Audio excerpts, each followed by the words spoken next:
Hello all. லாஸ்ட்டாக நம்ம போட்ட பப்பாயா மில்க் ஷேக்கு ஒருத்தவங்க கமெண்ட் பண்ணியிருக்காங்க ராஜேஷ்ன்ற ஒரு ஐடியிலேருந்து. பப்பாயா அல்வா செய்யுங்க மேடம் சொல்லிட்டு. பப்பாயாவில் அல்வா. சரி வாங்க பார்க்கலாம்.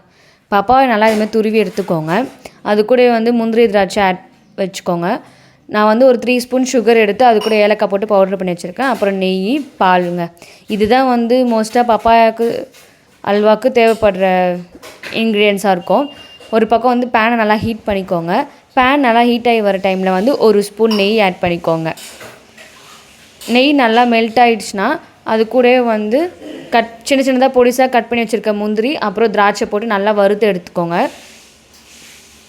நல்லா இது ஸ்லோ ஃப்ளேம்லேயே வச்சு வறுத்துக்கோங்க. கலர் மாறாமல் இருக்கணும், நல்லா பொரிஞ்ச மாதிரி இருக்கணும். அந்த மாதிரி வறுத்து எடுத்துக்கோங்க. அப்போ தான் சாப்பிட்றப்பே கொஞ்சம் நல்லா இருக்கும். முந்திரி திராட்சைலாம் இந்த மாதிரி வறுத்து எடுத்துக்கோங்க. அந்த பேனில் இருக்க நெய் கூடயே பப்பாயா துருவி வச்ச பப்பாயாவும் ஆட் பண்ணி நல்லா நெய் கூட நல்லா மிக்ஸ் ஆகிற மாதிரி நல்லா மிக்ஸ் பண்ணிக்கோங்க. யூஸ்வலாக நம்ம பப்பாயானா பப்பாயா ஒரு நல்ல ஹெல்த்தி தான்.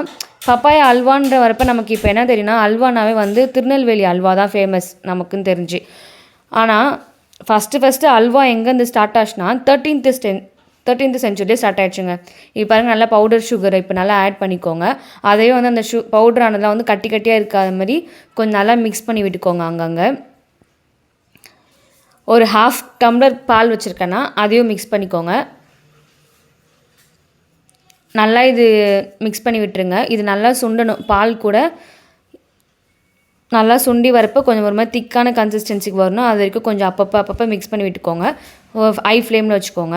இப்போ நம்ம எதில் விட்டோன்னா அல்வா 13th சென்ச்சுரியிலே அரபிக் கண்ட்ரியில் தாங்க ஃபஸ்ட்டு அல்வா செய்யவே ஸ்டார்ட் பண்ணாங்க. நம்ம ஆனால் திருநெல்வேலி தான் அல்வா ஃபேமஸ்ஸு அப்படின்னு நினச்சிட்ருக்கோம்.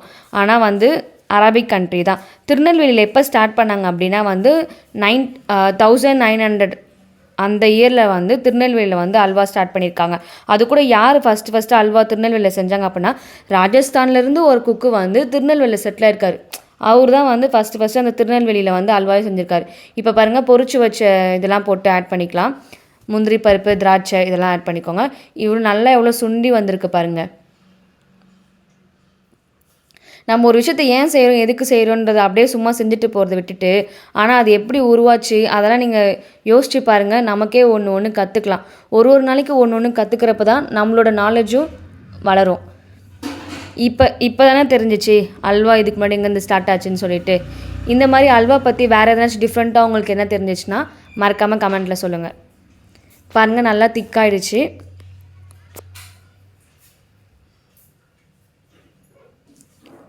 இந்த மாதிரி டைமில் நீங்கள் எடுத்து சர்வ் பண்ணிக்கலாங்க. சாப்பிட்றதுக்கும் ரொம்ப டேஸ்ட்டாக இருக்கும். இந்த மாதிரி ஹெல்த்தியான வீடியோஸ்க்கும் நல்ல டிப்ஸ்க்கும் நம்ம சேனலை சப்ஸ்கிரைப் பண்ண மறந்துடாதீங்க. ஃபாலோ பண்ணுங்கள். பாய்.